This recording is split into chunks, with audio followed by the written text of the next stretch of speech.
Good afternoon, everyone. I'm Noah Albaum. I coordinate programming for the Jewish Community Library, which is a program of Jewish Learning Works. Welcome to our first presentation of this season, the Borscht Belt, Revisiting the Remains of America's Jewish Vacation Land with Marisa Scheinfeld. I want to thank our co-presenters for this event, CLES California and the Workers' Circle Arbiter Ring of Northern California.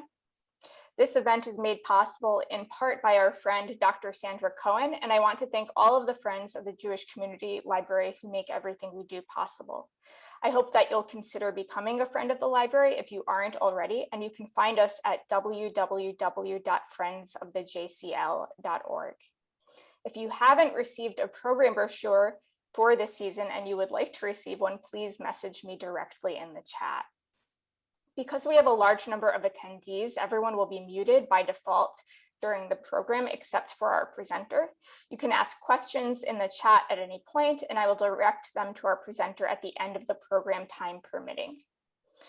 Marisa Scheinfeld's photographic projects and books are among the collections of the Library of Congress, the New York Public Library, Yeshiva University Museum, the National Yiddish Book Center, the Magnus Collection of Jewish Art and Life at UC Berkeley, the Simon Wiesenthal Center, the International Raoul Wallenberg Foundation, and the Edmund and Nancy K. DeBow Library at the Museum of Photographic Arts. She holds a bachelor's degree from the State University of New York at Albany and an MFA from San Diego State University. And she's currently a visiting assistant professor of photography at SUNY Purchase and is working on her second book. Marisa Scheinfeld's first book, The Borscht Belt, Revisiting the Remains of America's Jewish Vacation Land, was published by Cornell University Press in 2016. We have been waiting 5 years to have this presentation with Marisa, so we're so grateful that she's able to join us from New York today. Thank you so much. Thank you, Noah, and thank you to the Jewish Community Library for having me. Yeah, it feels like a long time that we've been talking about doing this, so I'm happy that we are able to do so. Zoom and is going to be the way it is. I'm just going to share my screen, so give me one moment. But thank you, everyone, for joining. So this project is based on a lifelong experience. I grew up in the Borscht Belt. My parents still live there. So it stems and is rooted as being a child in the Borscht Belt, being a teenager when I worked in one of the hotels, and it culminates really with an exploration and a larger fascination with deeper rooted issues. Obviously, the root is the Borscht Belt, but it's at large a reflection on the passage of time. The book came out 5 years ago. To this week, last week was its 5th anniversary, and I'm so thankful for anyone that's given me a moment of their time to reflect upon it. I called it the Borscht Belt, Revisiting the Remains of America's Jewish Vacation Land, because I love the idea of going back to a place that is so cherished and celebrated by many, many people. And if you've never been there, hopefully, I will bring you there anew. This is a really inspirational quote, and I'll begin with it. Photographers deal in things which are continually vanishing, and when they have vanished, there is no contrivance on earth which can make them come back again. The Borscht Belt is located 90 miles from New York City, probably about 3,000 miles from where you are all sitting. It was predominantly Sullivan County, which is the red county highlighted, but it also encompassed Ulster County and a bit of Orange County. At its peak, the Borscht Belt is said by the New York Times in 1965 to have had 538 hotels and 50,000 bungalows, not colonies, but 50,000 bungalows. Some historians say that the number is way higher than 538.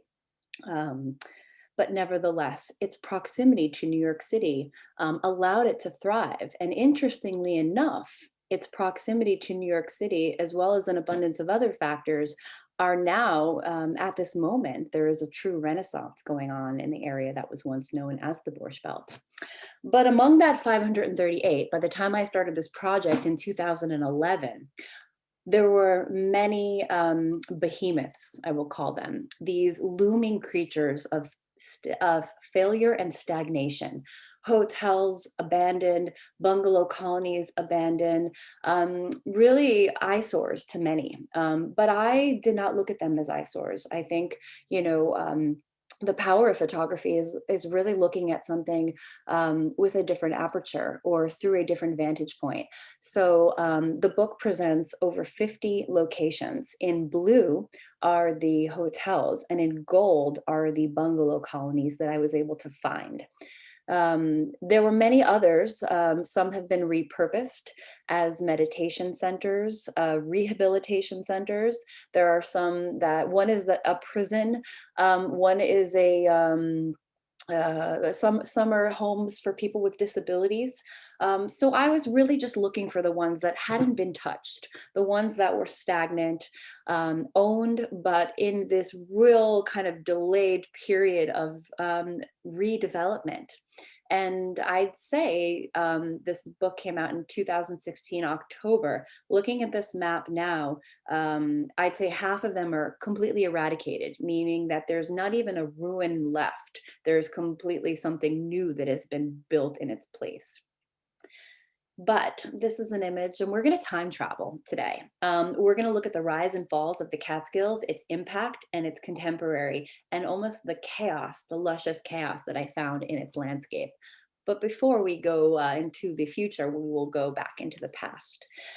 This is an image that one might have seen driving up to the Borscht Belt on Route 17. It shows just a selection of the many hotels, the Browns, the Windsor, the Pines, the Normandy, Gilbert's, the Levitt. Um, the Borscht Belt was a year-round vacation destination. It offered American Jews a place, a retreat, a social connection, entertainment, leisure. It was the birthplace of stand-up comedy, and it functioned year-round. It was most known for being in the summer, a very summer haven. But these are some early postcards showing skiing and ice skating, as well as the juxtaposition of people inside and in pool, a very big pool that I'll get to later, and then below a lounge at the Flagler Hotel. My grandparents met while my grandmother was hitchhiking in South Fallsburg, and their story I've learned is very kind of common, where they, like many other couples, met in the Catskills, went back with their families, and that in the end is how my parents moved up from Brooklyn to raise my sisters and myself, and still remain there. But the story goes as my grandfather picked up my grandmother and her aunt while they were hitchhiking, and my grandmother sent my aunt on the date. Nevertheless, he said, no, I want you to go out with your sister. And they were married for a very, very long time. Um, and went to many of these hotels. So on the top is the Imperial Room at the Concord, and that seated over 3,000 people on the top left. It was the biggest showroom in the United States at the time. On the right is the Stardust Lounge at the Nevele, also tremendous showroom, and I will show you segments of it as I found it. And on the bottom is the Twizzle Stick Lounge at the Flagler. Sullivan County, #1 in the nation for a zestful, restful vacation. In the book, there are 129 photographs, some of which I'll show you today, and there are 3 essays. And when I sat down to write one of the essays, the other is written by Jenna Weissman Josselitz. She's a historian, a professor at GW. She writes a longstanding column for the Forward, and she's all around just like a wonderful Renaissance woman. And the third is by Stefan Canfer, who wrote a book on the Borscht Belt in the 80s. But when I was writing the essay, the first sentence is pretty much what it's always been and what it is in the book. And it's, I grew up in the mountains, or as others called it, the country, as if no other mountain or country existed any place else on earth.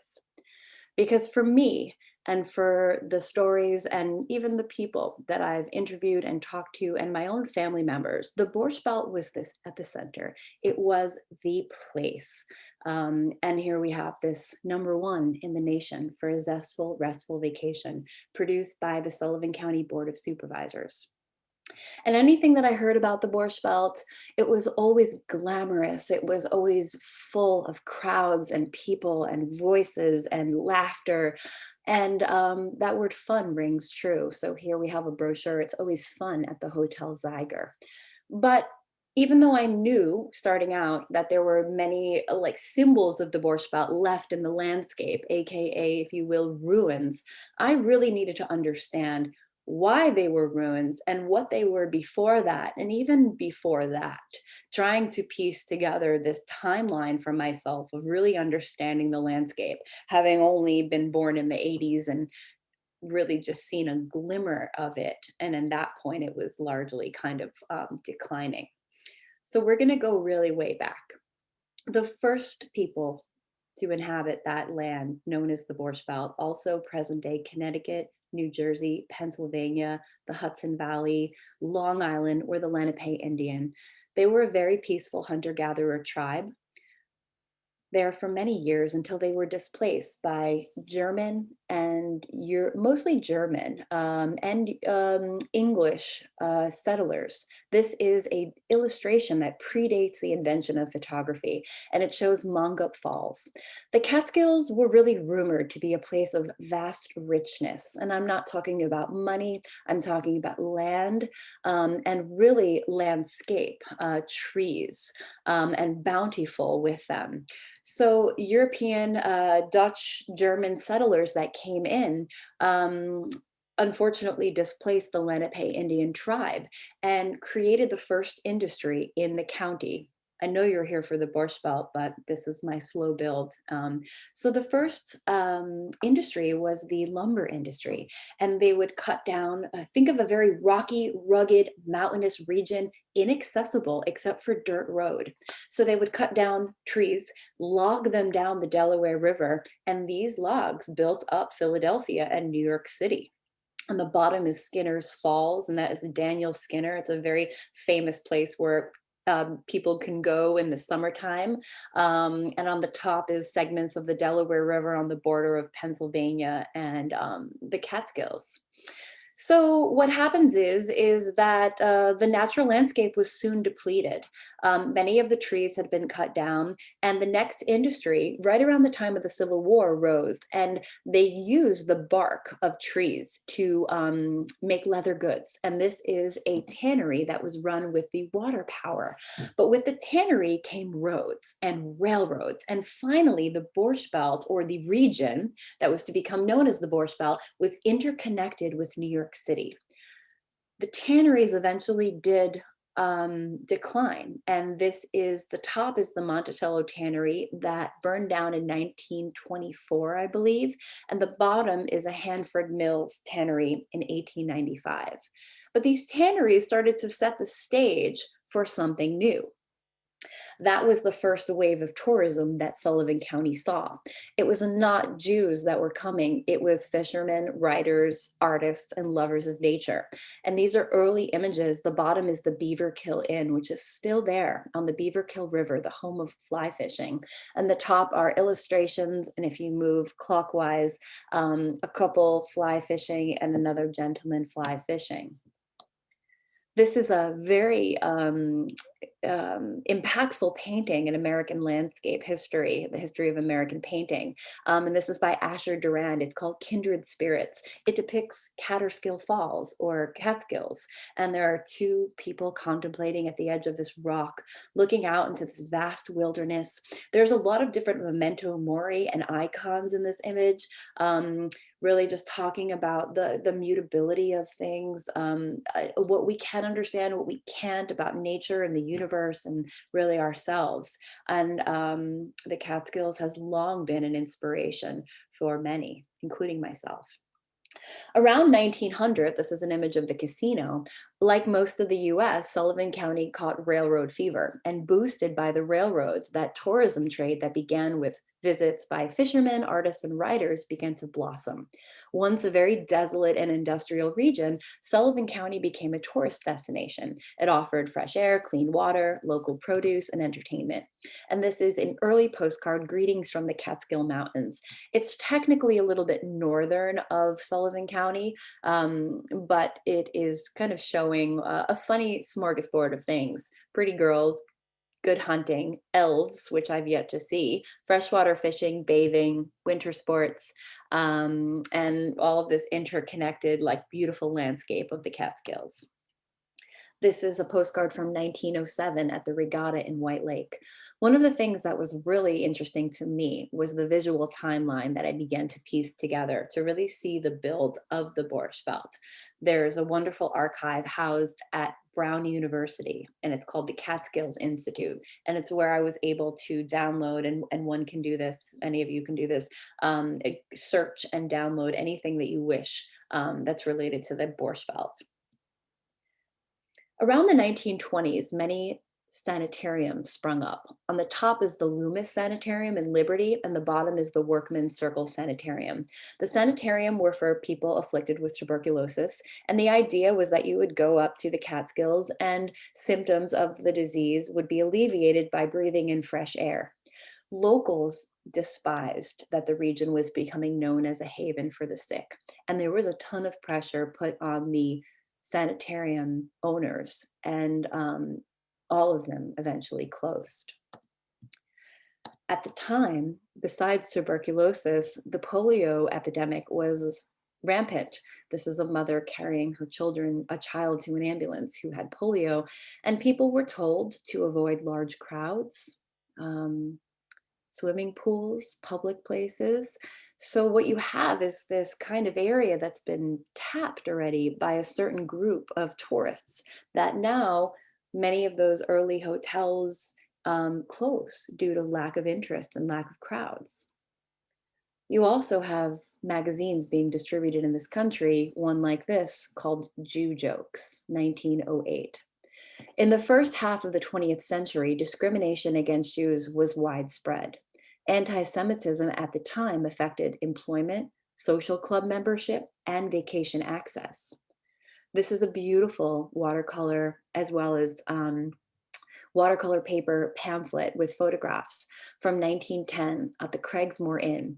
The Craigsmore Inn is on the Shwangunk Mountain Ridge, which is near the town of Ellenville, very close to the town of Monticello, all like what became really the center of the Borscht Belt. I'm going to zoom you in to the bottom left-hand side and read what it says when you open up this brochure, hoping to go to the Craigsmore Inn. Owning to neighborhood preferences, Hebrews are requested not to apply. I've seen many documentations from prominent hotels that say quintessential, like, "Dear Mr. Silverberg, we do not employ your kind. We do not rent rooms to your kind."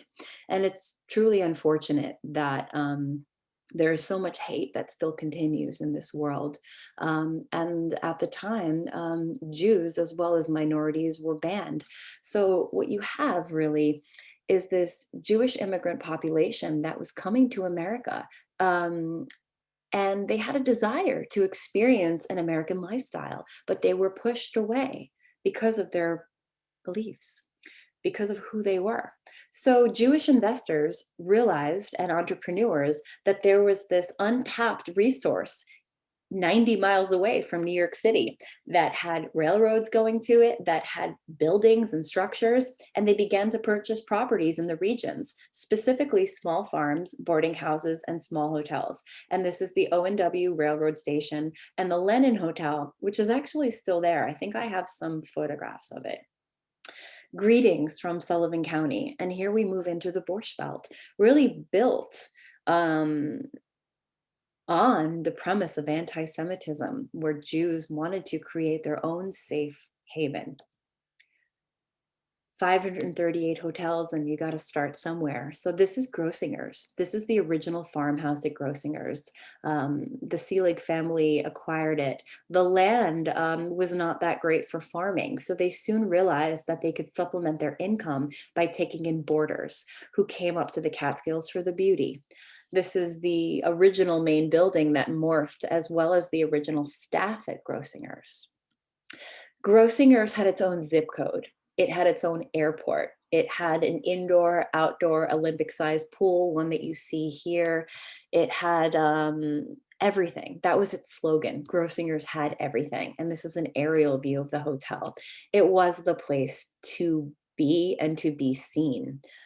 But among the 538, there were so many others. This was Hotel Zeiger. When I found it, it was called the Palms, but it also went by Hotel El Dorado.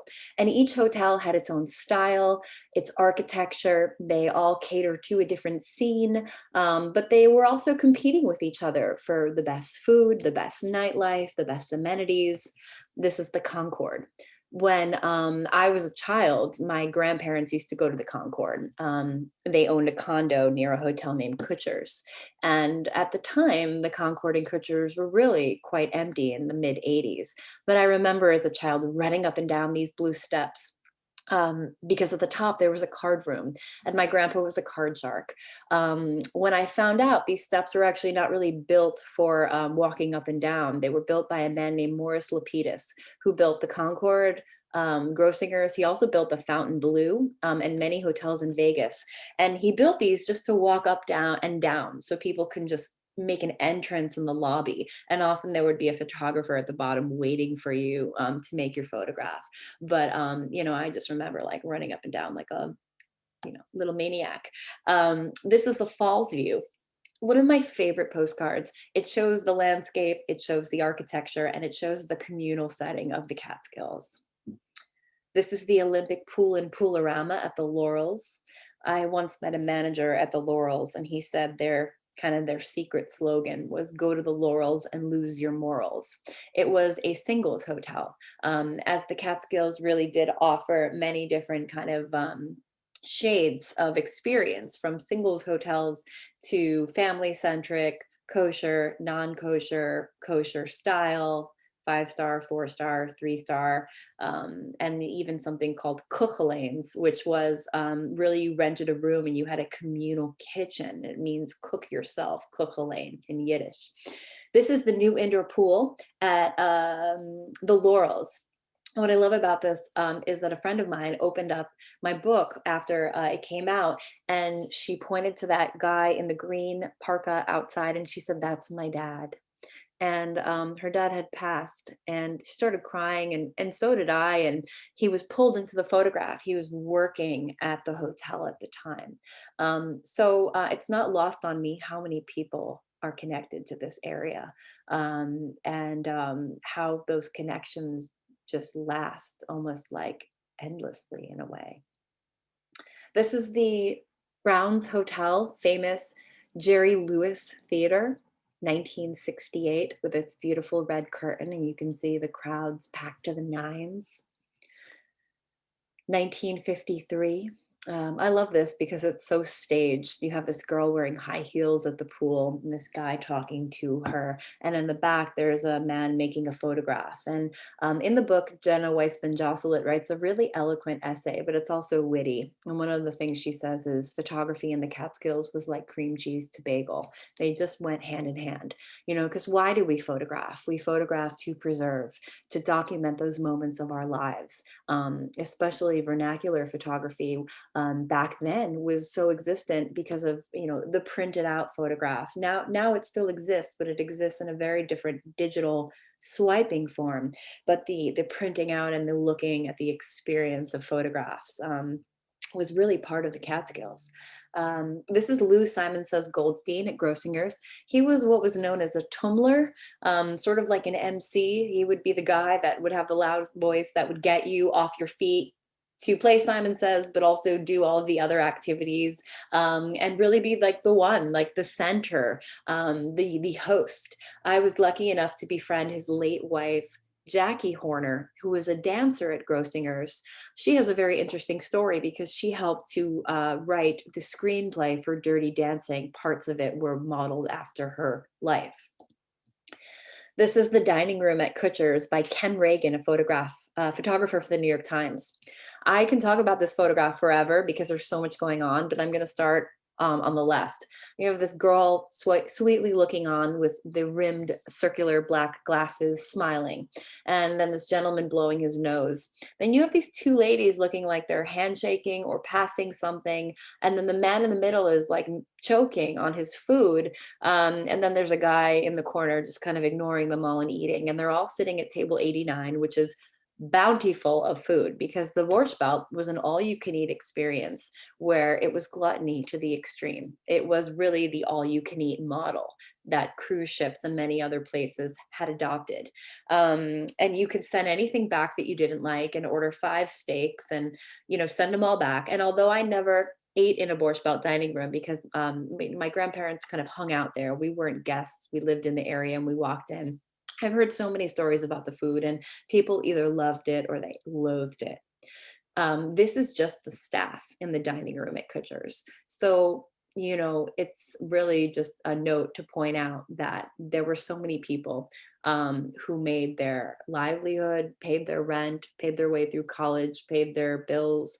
And when that industry pulled out, it not only affected the Jewish community, but it affected so many people who found employment in that community. This is a menu from the Nemerson. So each hotel had its own font and branding. It's not a new thing. And this is good afternoon. You have 3 different kinds of juice, 4 kinds of soup, I think 7 or 8 entrees, multiple cold plate suggestions, and like 6 desserts. This is July 29th, 1969. And always on the right, there were the events that were going on. So the indoor pool, a happening with Murray Waxman, which always has sounded really exciting to me. Bingo with Hal Grossman, arts and crafts, swimming, and then of course the nightclub, which was a big part of the Catskills. I've heard stories of people slithering under chain link fences to go see sold out shows at the Concord, and just so many stories about really that nighttime. This is Esther Manor. It's a hotel that was on the way out of Monticello on your way to present day Bethel and White Lake. And then, of course, there's the bungalow story that you can't miss. Over 50,000 bungalows. And these are just 3 little slides of colonies. Slavin's Bungalow for the finest in vacationing, offering a filtered pool really close to music festivals and markets. Wigwam in Ferndale, and Rosenberg's at the bottom, ultra modern. In the Catskills now, there are many bungalow colonies that have been purchased by the Orthodox community, but there's also many developers buying bungalow colonies and turning them into like a more secular experience, if you will, keeping the retro of the bungalow colony experience. And you don't have to go all summer. You can just go for a week or go for a weekend. And there's one in particular that I love called the Glen Wild with an E. This is my favorite, one of my favorites, 1943 Monticello. I love these 4 women sitting in this row. They look just so beautiful. And then the diagonal leads you into the bungalow colony.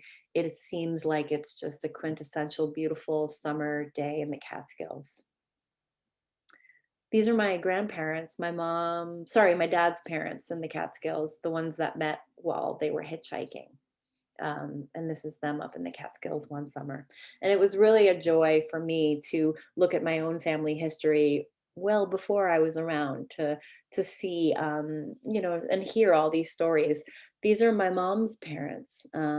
We lost both of my grandmothers this year, so it's been very sad for my family. But these are my mom's parents at the Nevele on their honeymoon. and then some more images. So, why do we photograph? To just have these moments and be able to look back at them. And it was just such a gift for me to open up a box, a shoe box, and flip through and see these images of my mom and her family on the right, and the top, my great grandmother and my dad and his cousins, and on the bottom, my grandmother and her sister.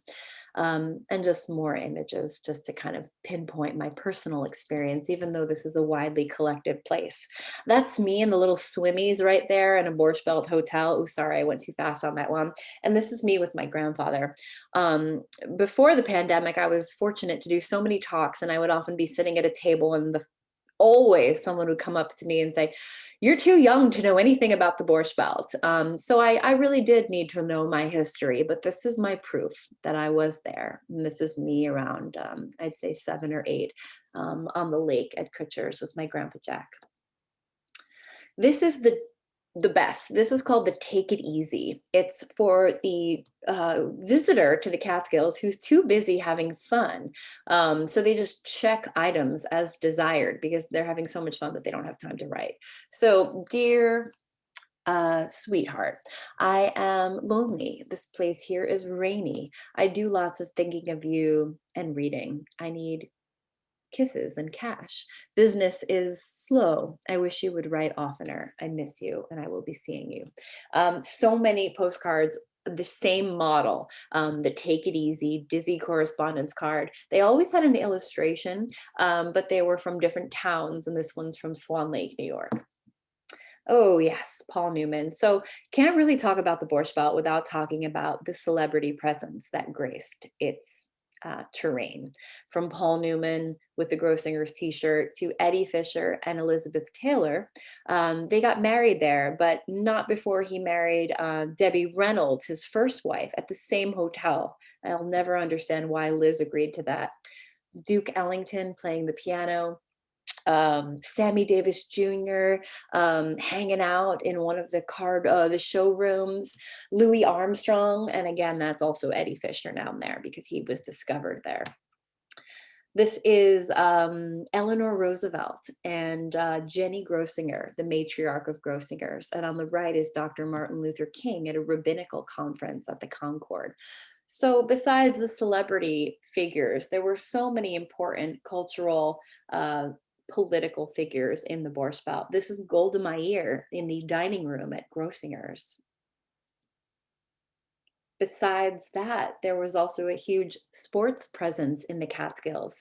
And on the top, you have Floyd Patterson, Rocky Marciano to the right. On the bottom, Muhammad Ali, who trained there extensively. And on the bottom left, one of those men, our Wilt Chamberlain, who was a bellhop at Kutcher's, who we know rose, most all of these, obviously all of them, rose to such tremendous fame and trained at the Catskills, and mostly Grossinger's and Kutcher's and the Concord. When no one knows about the Borscht Belt, I just have to kind of say names like Mel Brooks, a controversial one though, Woody Allen, Sid Caesar, Freddie Roman, Rodney Dangerfield. I found in his archive a list that said mountain jokes, and he was trying them out, mountain jokes and city jokes. So he was trying out his jokes in the Catskills before going to New York City. Henny Youngman, Marilyn Michaels, Toady Field, so many wonderful female comedians. You have Jerry Seinfeld on the bottom left. I remember seeing billboards for Jerry Seinfeld coming to the Concord, and this is way before he became a household name. Joan Rivers in the middle at the bottom, who spoke so lovingly about the Catskills, and Danny Kaye, I believe that is. And what's interesting and so powerful is that all of these people, this is where the Borscht Belt meets American culture, because they all graduated from the stages of the Borscht Belt, telling their first and worst jokes. Mel Brooks was so kind to give me a quote for the book, but he also included that he got fired from one of the hotels for not being funny enough. So it just kind of shows you that they all graduated to American TV and movies, and really that's where the Borscht Belt spills over into American popular culture. Moving through time, this is the 1970s. The hotels were in their decline. I'll get into why in a minute, but this is a series made by Ronnie Stevens Goodman for the Forward, and it was all singles weekends, likely children of Borscht Belt couples who had gone up there, maybe hoping to meet their own mate. I love the images for their color as well as the style. This one's great also. This is the 80s outdoor pool at the Pines, and I find her to be extremely amazing and bold in her like leotard and white sunglasses. And I love the 80s photographs. Around the 70s, late 70s, early 80s, a man named John Margolis traveled extensively throughout America, suburban as well as more rural America. And he made many images of the Borscht Belt in its last days. So what we get from Margolis is a nice kind of shift almost to my work, where Margolis is documenting the hotels as they're very quiet when there was much less foot traffic, and they're wonderful. And the Library of Congress has almost all of them. And you can just Google John Margolis Library of Congress, and he has so much work from really from New York all the way to California. So in 1996, I believe, yeah, I was 16 and I was a lifeguard at the Concord. It was my first job. And that summer, they told us the Concord was closing. Kutcher's closed shortly thereafter. The Pines had closed. And these are all headlines out of the New York Times in the 90s, mid 90s. In the Catskills, resort's death darkens the view. Our town's a tradition and a resort at twilight. Grossinger's to remain closed during Passover. Hotel in Catskills sold to Brooklyn Company. And the hills were alive with the sound of tumbling. There are many different theories and reasons and ideas for why the Borscht Belt failed. Some say it was the boom of the airline industry, where you can get on a plane and see many different countries. The cruise industry, where you can see 5 countries in 4 days. Others say it was the growth and proliferation of the suburbs, where people weren't trekking up to the Catskills to avoid the stifling New York City summers, and they found their own little plot of grass in Westchester or Jersey or Rockland County or somewhere. Some say it was the entrance of women into the workforce, where we have like a really intense decade of the 1960s is when they say the Borscht Belt started to decline.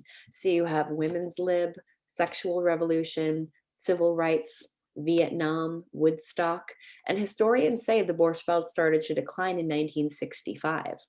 It's interesting that on January 1, 1965, Roosevelt signed the Anti-Discrimination Act. And the Anti-Discrimination Act, now Jews, minorities, people of color who were banned from going to establishments in America were now welcome to. So this is a key turning point, because Jews who were once not allowed, as we saw in the pamphlet, to go to other places now could. So I think it's not one reason. I think it's many. And I also think it just also had its time and had its season. The Catskills did not keep up with the current times. The teens wanted more. There was the same food, the same acts, the same kind of shtick, if you will. Nevertheless, it did leave behind a tremendous legacy. And a lot of those postcards are in my traveling exhibit, as well as some are in the book itself. From photo viewers to paperweights to ashtrays, stationery, and so many different like productions and ephemera and merchandise.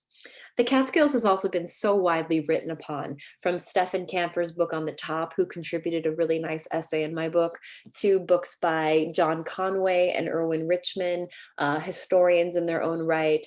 The Fromers, who wrote It Happened in the Catskills, which was largely interview-based. Phil Brown, who's a wonderful historian of the Catskills, and even Joey Adams, whose wife Cindy, you may know if you've ever read her column in the Post. And then it's also been memorialized in films. from Dirty Dancing to A Walk on the Moon, which is my personal favorite. It shows the bungalow colony experience with Liev Schreiber, Diane Lane, and Viggo Mortensen. There's also Billy Crystal's Saturday Night and a sleeper film, Sweet Lorraine. And then we kind of move forward to my work. And I was in grad school around the time that I started this project. And most of my earlier works were about Jewish history. I had toured and went to sites of Nazi atrocity and Jewish concentration camps in Eastern Europe and come back and worked on an extensive project about Holocaust survivors. And my work always kind of had this root of Judaism in it. Um, and I really was kind of moving on from that project. And my mentor, when I was really stuck, gave me some advice. And he said, shoot what you know. So those four words, shoot what you know, was really the impetus for this project. It was the fire that led me from 2011 to 2016 on a ravenous quest to document anything that I could that remained of the Borscht Belt. I knew that many of these structures had remained, and I had seen a lot of them really kind of shifting the tides, some being repurposed at that time. So I began this process. This was the beginning, called rephotography. It's the act of repeat photography. It's a now and then at its easiest. And it's a visual method often used to understand change. And photographers have been using this method from the birth of the medium. So you go and you find, in this case, a postcard of the Laurels in 1965. And this is the lakefront promenade. And like a treasure map, I would go to the Laurels with the postcard and seek out that exact location and try to make the image of the same vantage point that that photographer made prior to me. It was very methodical. It was very difficult. A lot of failure, a lot of places where I couldn't stand. I didn't bring a ladder with me, buildings that were gone. This is the indoor outdoor skating rink, which is a lot colder, one person once said to me, I'll never forget, than the actual ice skating rink that had the ice in it. It's like a skeletal version of that ice skating rink. And I kept doing this over and over and over again. It was, again, like a treasure map. It led me there. And this is the new indoor pool health club at the Laurels. I think what started to happen is that realized that there was more of a story to tell than the now and then kind of time bubble. I would see things that would deviate me from the postcard, and I would get excited about them. And but I kept doing the postcard, and here's a few more. This is the Jenny G building. This is Shanks. It has this very famous mid-century sculpture right there. This is the ice skating ring at Grossinger's. And sometimes I was spot on and sometimes not. But again, like I just started to just move over there and say, there's something else here. So what began as going to be a book about like now and then evolved, but the photographic series, the rephotography series exists in the beginning of my book. I'm going to try to talk about these as photographs, but also give you a little bit of history as to context. This is Grossinger's that closed in '89. In between '89 and sometime in the late '90s, there were various people that bailed them out of bankruptcy, and they would start these grandiose projects. And they started to build a new lobby and a carport. The hotel again went bankrupt. And when I found it, it was this disused driveway, the unfinished carport, and really like Mother Nature, who was kind of closing in on those big buildings. This is stairs leading to the Tansville Hotel, which was once a huge hotel in Parksville. I've seen postcards of it. I can't get over how big it was. And when I found it, all that was left were these stairs. The hotel had burned in a fire. There were many fires, some suspicious, some not, in the Catskills. But I thought these stairs were so strong, so persistent, how they had survived a fire and had just been lying there. And then the flowers around it and that beautiful day. I thought that it was a really nice image. So I began on this quest to find any place that the Borscht Belt happened. it was this like mission where I would do research online. I would contact people if there were owners that needed to be contacted. I would follow up and just be adamant. This is the Paramount in Parksville. It later became a Best Western. It's currently for sale, and I guarantee someone will buy it very soon. These are shuffleboard courts at the Paramount Hotel, a real quintessential Borscht Belt activity, and you can see the faded lines on the shuffleboard courts there. This is the lobby at the Homoac. The Homoac is in Spring Glen. Um, After it closed, it became, I believe, an Orthodox camp. And due to reasons unknown, the Orthodox sold at the hotel at auction. And I believe someone has recently purchased it. But I loved seeing it from this vantage point where it felt like the hotel had just closed. You had this beautiful light coming in this very quiet lobby that felt very regal with its green and beige curtains. This is the Stardust Room at the Nevele in Ellenville. You can see that stage, and that gold lame curtain is the same curtain that was in the postcard. A casino and an unknown bungalow colony. So yeah, this is where I go back to that number of 538 being incorrect, because there were so many that didn't get recorded.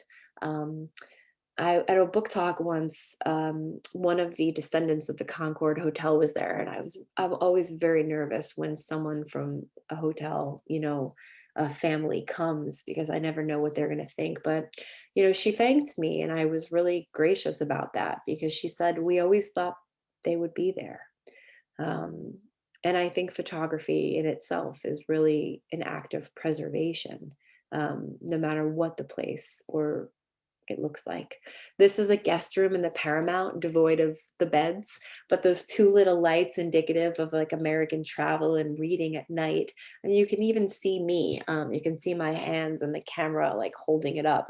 I realized this not long ago after like looking at this book for 5 years. I realized, oh, there's a self-portrait in that book. This is the guest room at the Tamarack, which had a major fire, and there were just one or two structures that were left. And I cruised up to the Tamarack one day. It's all happenstance. Like Grossinger's, I met the guy who maintained the golf course because it was open. So he kind of would give me a silent wink to go in. The Tamarack, there were people living on the property because the daughter, her grandparents owned it. So I just knocked on the door. With my camera and with my tripod. And that's a lot how this happened. I did trespass in a lot of instances when I couldn't find an owner. I don't move anything. I don't manipulate anything. Everything is as I've found it. I call them still lives, left up to time and chance, Mother Nature, and other people. So the narratives are all like what I found. I think photography can be a very powerful truth-telling medium, but I think it could also be very deceiving. So I try to just photograph as it is. I'm photographing on film with a medium format camera. The images are not heavily manipulated at all. It is just as I see them. And find them. This is Cooper's Sunrise Bungalow Colony in Rock Hill. It's rickety and a little worn like a bungalow colony should be on this really nice late summer day. These bungalows I keep driving by them whenever I go to my parents because my parents live in Rock Hill, and someone is fixing them up. And it's always interesting to see what's happening post publication of this. This is the outdoor pool at Lesser Lodge. It seemed as if there were people living and made their home. And this is the case with a lot of these smaller hotels where the whatever wing was left was turned into a house, a residence. And the pool was unused. I pulled over on the side of the road and made the image before a dog came out, and I kind of scampered away. Then also, besides these scenes of like abandonment, I would see these scenes that felt apocalyptic. Again, I don't construct. This is the kitchen at the Nevele as I found it, with all of the pots and pans and baking sheets just stacked. It felt like everyone just walked out. The laundry room at Grossinger's, where there were sheets and laundry still in the bins after 20 or 30 years. Of course, there's rust. But as a photographer, I'm also looking at light. I'm using natural light. I'm looking at color, I'm looking at the red on the pipes and the green on the walls and the white and the blue. Um, I'm considering time of day. And this is Kutcher's. It looks like a hurricane hit it, but it was in the process of being demolished. And I had painstakingly tried to get permission, and I kept getting a no. But for me, it was like, no matter what, Kutcher's is going to be in the book because I went there as a kid. It turned out my dad's friend was working security at the hotel when it was being demolished, so he let me in. The kitchen at the Nevele. I love the diagonal, the pots and pans moving up. It's very industrial, this image. Hotel Leroy, a small hotel that had a casino. I'm not even sure what part of the hotel this once was. And this is in Loch Sheldrake, New York. An elevator shaft at the Tamarack. So the Tamarack, like I mentioned, burned in a fire. And this elevator shaft to me was like a totem pole. It was like a symbol that like we were here, and like how powerful that is. There is no museum dedicated to the Borscht Belt.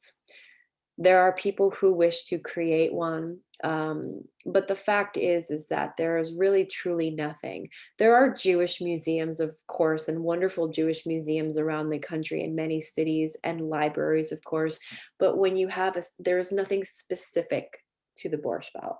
So I look at this book, and it's taken me a long time to realize that as a documentary, and as a preservation, as a museum may do so. And this elevator shaft is kind of one of those totem poles of symbols of like what once was and how strong it was to survive the ravaging of a fire that knocked down the entire building on left and right of it. Some images are very guts and bodily and difficult to look at, where the insulation is literally plummeting from the ceiling, and you have scrappers and squatters who have gone in to take every piece of value. Some of these hotels, in the case of the Pines, are really in the towns, not on the outskirts. So, due to their being abandoned, and the Pines was bought by an Orthodox group that planned to turn it into condos. That's never happened. But I did see a sign about a month ago that said that condos were being built. So I'm interested to see what they do. Sometimes they leave the original hotel and build condos to the left of it, without clearing out the hotel. And sometimes the hotels are completely demolished. And I'll show you both instances. Oh, I love this one. This is the bowling alley at the Homoac, and that blue bowling alley bowling ball was there, and it looked like the globe with its like trailings of sky that were clouds. It looked like the earth, and it was important for me to include that because it feels to me like the Borscht Belt was the center of so many people's earth. And later in time, I'm not the only person that's going in and photographing these places. One of my friends sent me an image that someone had completely destroyed the bowling housing cases in the back and taken a bat and graffiti to them. And of course, there's a lot of vandalism. This is the Black Magic showroom that once had seats in it, but they're in the back. You can't see them. They're out back. Someone pulled them out and gutted it. And it was turned into a skate park. And it was a peculiar other theme that I would see, this weird repurposing where a showroom was now turned into a skate park. And some might kind of roll their eyes at it, but I will say, as a testament to a teenager who grew up in an area that had a vibrant tourism and then an economic and cultural downturn, there was really not much to do. So it doesn't surprise me that local teens, in towns that could not afford to build a skate park or did not care to do so, turned a showroom into their own form of entertainment. And in this case, the dining room at the Pines with these hot pink chairs that to me were so delicious, um, is a paintball battlefield where you see the tables are set up, and there's splatters of pink and white and green and yellow paint. And all of this, for me, created more texture and more layers like an onion. Of course, it's a dining room at the Pines, but then it becomes something else because it is something else. It is a paintball battlefield zone. This is the lobby at Grossinger's that they were building before they went bankrupt. And my theory starts at the top.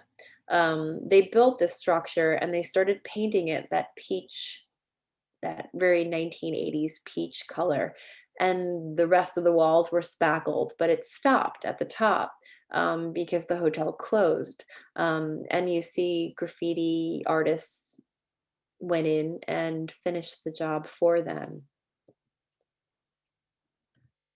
It's a sad project, and I'm fully aware of that. But I think in tragedy, there's also these elements of comedy. And when I found this table set up just like that, um, table 12 with fruits and glasses and napkins rolled in, and the little china dishes stacked on one another. And then you look in the back and you just see the chaos.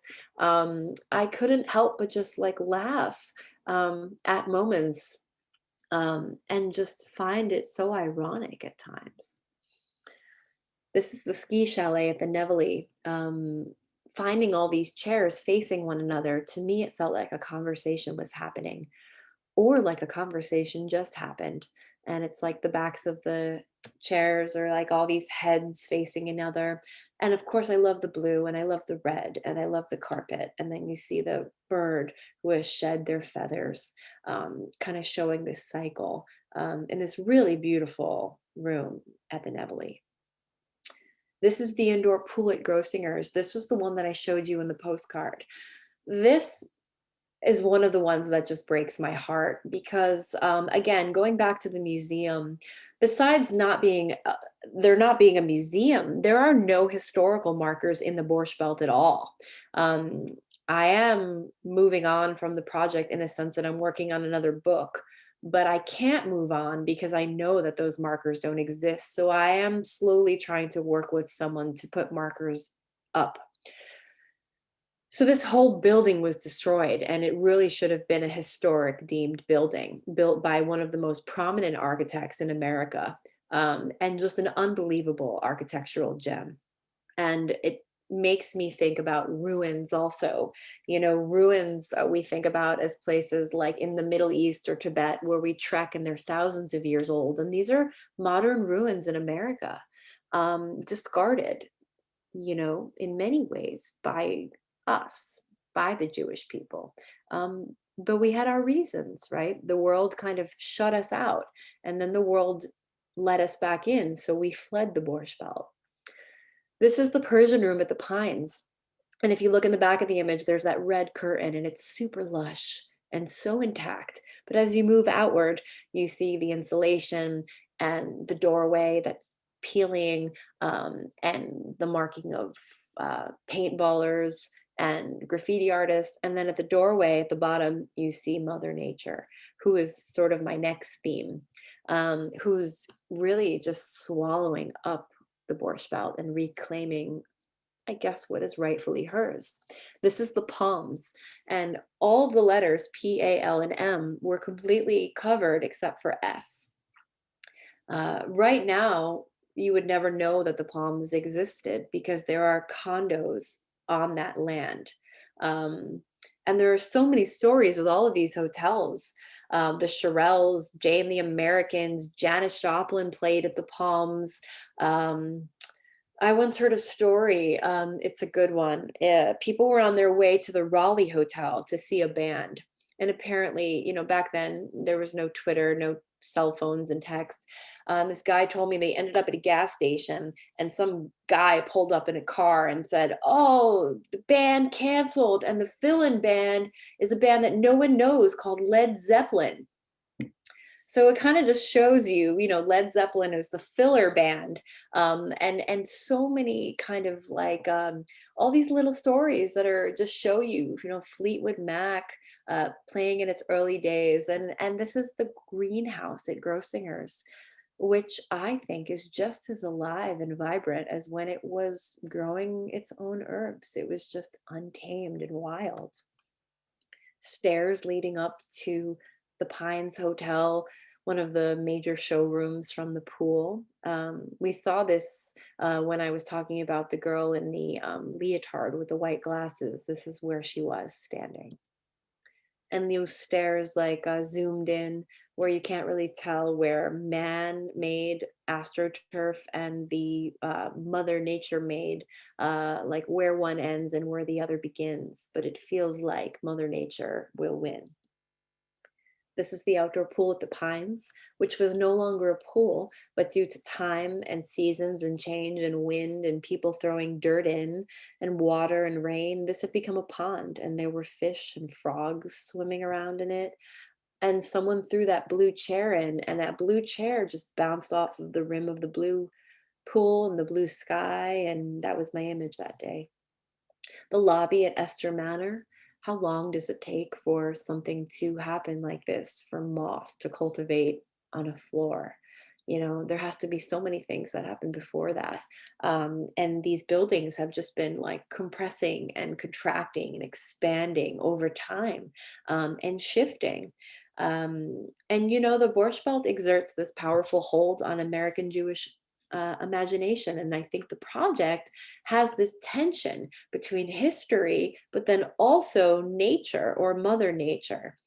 Um, this is an image I'm super fond of, and it's like my goal with a lot of this work is to make an image that kind of speaks to the past, present, and the future at the same time. So the past is the Jenny G building, and she was the matriarch of Grossinger's, and she had her own building and wing. And the present was the bird, among many other birds that I found living on this third floor or fourth floor of the wing.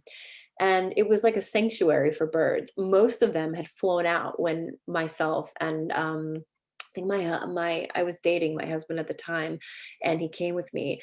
And one of the birds was on the windowsill, and then my shutter started to go off, and the bird just flew, and definitely scared him or her.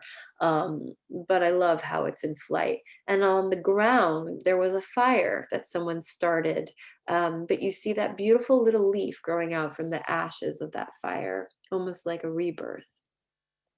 These are basketball courts at Kutcher's. I photographed in all four seasons. The book has that.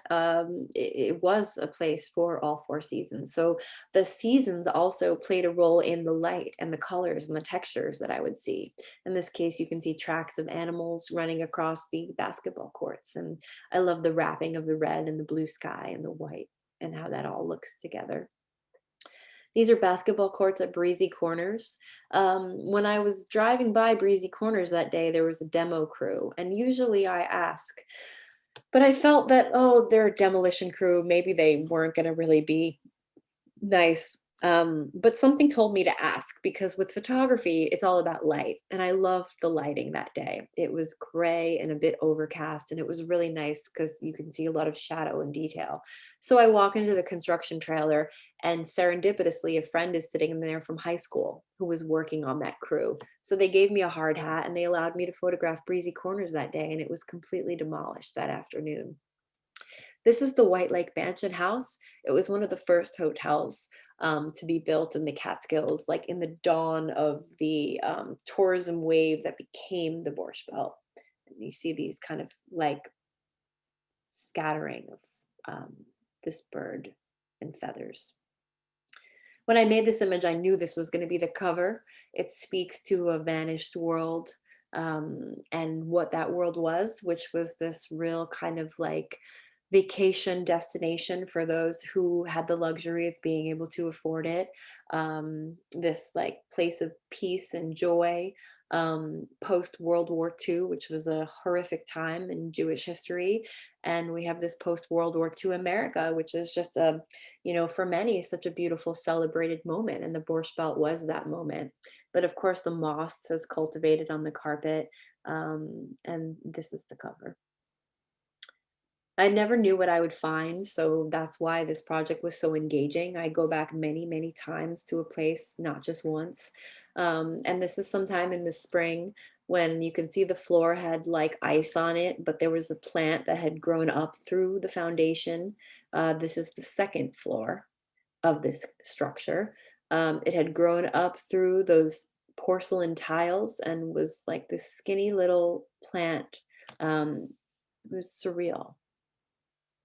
I call her Sleeping Beauty. This is the outdoor pool at Perlin's. There was a canopy of vines because someone had thrown a bunch of dirt into the pool, thinking that that was going to cover it up, but that did not happen. So every summer I drive by her. I drove by her this summer too because like I can't ever not. And like you just see she's full and she's like awake again. And in the winter, everything kind of like dies. And then every year there's like more and more growth and like no one cuts or takes it away. This is the outdoor pool at the Nevele. It was important to me to not have the project be completely full of detritus and decay. So with the Nevele, it was a lot more intact and it only closed about 3 years before I documented it. This is the Lennon Hotel. It was on one of the postcards showing the railroad. Underneath it is like a medical supply store, and the gentleman was really nice to let me up there. It's pretty much unused. This is my nod to um, like horror films, if you will, where you have this like all these doors open that I found. Again, all of them were open. I did not open any of them, and I set my camera on bulb, and it just made a really long exposure, and it has like a that wallpaper and a real creepy cinematic feel. This is just showing that while there were many people that helped me and accompanied me and gave me access, a lot of people really did not want me there. There was not always an understanding that I was there peacefully with respect. And this gentleman was asking me to leave, so I made a photograph of him because I was upset that I couldn't photograph the Young's Gap Hotel. But I did go back another day. And these are some friends and even police who had threatened to arrest me at one of the hotels until realizing that we had a mutual friend, and then it became like a funny little exchange. And later on, I went back to that same police station with all of my photographs and said, okay, you're going to let me go photograph now. For a long time, people would say, there's nothing there. Nothing there. Why do you want to go there? Why? It's gone. And it took me a really long time to say, well, you're not looking. Because to me, there's so much here. There are so many stories. There is so much history. There's a personal history, a collective history. Here we have this guest room at the Tamarack where the phone is off the hook and the unmade bed. And on the right, there's this utter black. And on the left, you have like Mother Nature creeping in. This is, again, one of my favorite photographs, past, present, and future. A prayer book that I found open. All of these like individual objects of discard were really interesting. Poker chips and cards. I made this for my grandpa, but there's also a check there. There were books, checkbooks, and safes and valuables, and again, this apocalyptic like just fled and never went back. Ice skates at the Homoac, and then another pair that looked like they were much more ravaged by time, but I thought equally beautiful and really nice light. A logbook at one of the hotels checking in visitors, or in this case, I think it was workers and more service people. The outdoor pool at Grossinger's, that Olympic-sized pool, someone had dragged a kitchen sink out there. Not sure why, but peculiar the project is at certain points. And then at other times it's beautiful, and then other times it's really sad, I think. This is the indoor pool at Grossinger's, and that circular ice was like, I couldn't walk away from that shape.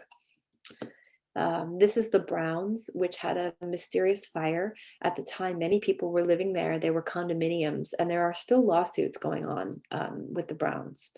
And I begged and begged the lawyers to let me on the property, and they let me this close because of the fire, and you can see they were putting out the fire. This is the Nevele ice skating rink. The Nevele tried many times to apply to be a casino. If you're following Catskills kind of news, a few years ago, the Catskills was approved for a casino which opened in 2018.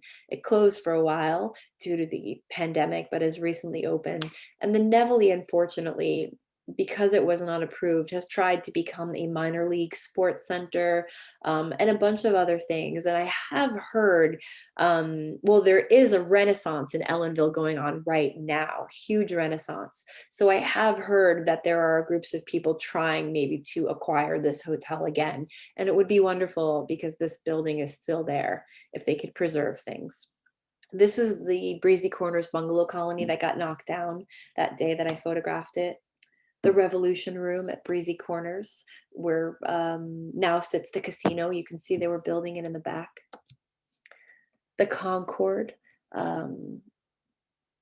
rubble, really looking like a wreck, except for those pine trees that line the driveway. So for me, those were my markers of something that I remembered from the Concord. And the Borscht Belt has left a scar on the landscape. It took many, many years and many decades, if not like half a lifetime, for the Catskills to reinvent itself. And even though these images show a lot of no people at all, really, there is a huge resurrection, if you will, in the Catskills, because people are returning for the reasons why they've always gone, and it's for the beauty. And this image kind of is my testament to that new birth of it, this fern growing out from a pool. And this is the last image that I'll end with. This project is an elegy to the Borscht Belt, but in the same breath, it's a celebration. And I thank you so much for tuning in and being here on your Sunday afternoon, and appreciate everyone and their time. And thank you to the library, and thank you to Noah and everyone here. There's a website for the book. It's borschtbeltbook.com. And for anyone that attends, Cornell is offering a discount code, and I believe Noah will email it, but I will also put And it it's in. also, yeah, it's in the chat. Oh, great. Thank you so much, Marisa, for Thank you. narrating, for photographing, and then narrating this like just fascinating story for us today. Thank you. We'll include the we'll be including the link to the book and the discount code in our follow-up email. And I want to thank everybody for joining us. Thank you. I guess I'll look through. If anyone has any questions, please ask. My connection with the Museum of the Catskills. So there is a gentleman who's been trying to create a museum in the Catskills. I sat on the board for a little while and I walked away only because I'm not a fundraiser. And I told him that I would come back when I could offer the experience I feel like I have, which is working in a museum for 8 years and also having this knowledge of the Borscht Belt and also being a teacher of photography. So I thought when he opens, if he opens, I could bring an education and curatorial position to that. They're trying to fundraise, and a museum is a very difficult, very expensive thing to open. But that's, there's a dream of that. Jack Godfrey is the gentleman that's doing that. The Grand Hotel in Parksville. Yeah, so the reason why some places are missing is because I was only photographing places that were abandoned, places that I felt needed to be seen, that were going to be demolished.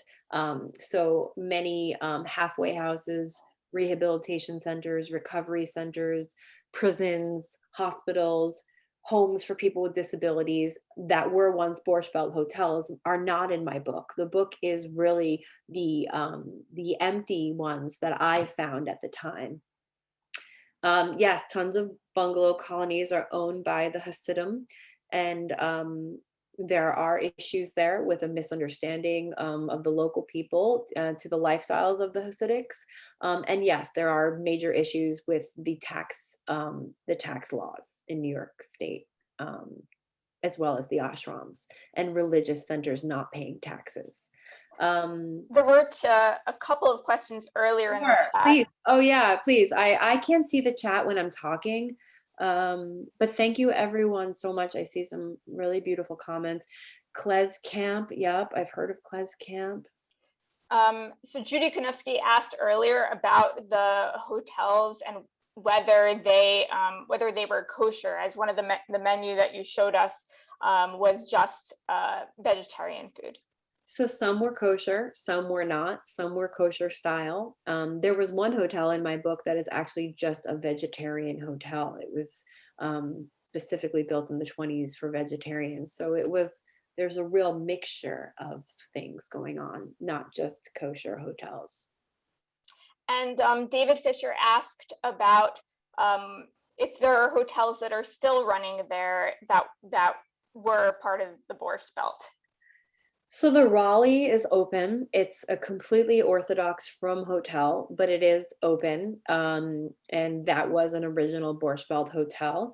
There is the Villa Roma, which is not technically Borscht Belt because it's more like Italian community. But really, no. That answer is no.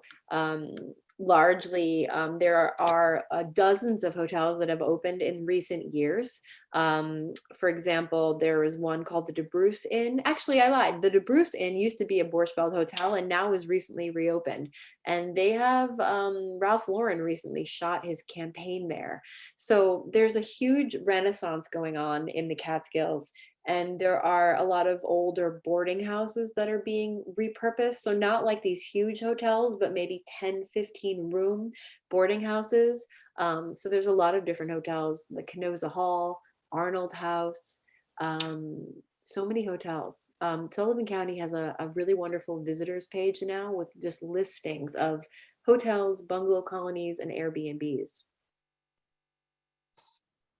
And I had a question, Marisa. Do you have any plans to go back like over the years now that, your book project is finished? Do you plan to return? Well, yeah, I go all the time. My parents still live there, so I go all the time. I have a 2-year-old son who I am really want to just teach him about that area and connect him to it. And I was actually living up there this spring for a few months while we did some work at our house, and I'm working on a new book. It's not about the Borscht Belt. It is about other histories of the Catskills and the Hudson Valley. So I was living up there for about 4 months and spent a lot of time there. So it's very near and dear to my heart. And the book is really a labor of love about the place that I love. So I'll always visit, and I'll always go back. That's great. I see Wendy. Yeah, the Laurels. Each hotel has a different group they appeal to. Yes. I'm so sorry that your grandfather passed there.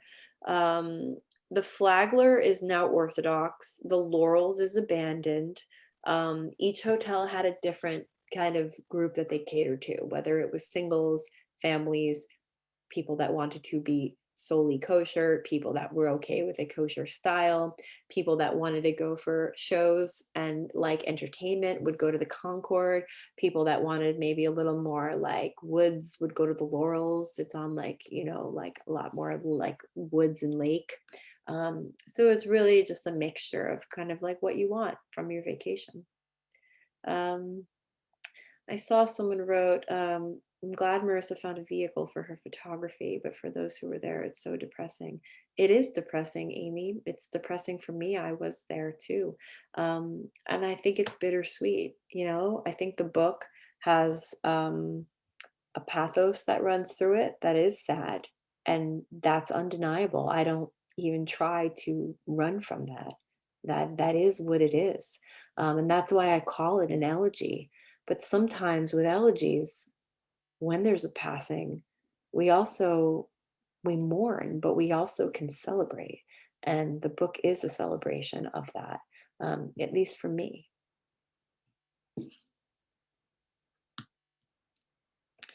The Borscht Belt was coined, Carol, by a person who I can't remember their name, but it was named after the borscht that was served, a quintessential Eastern European soup that was served in almost all of the hotels.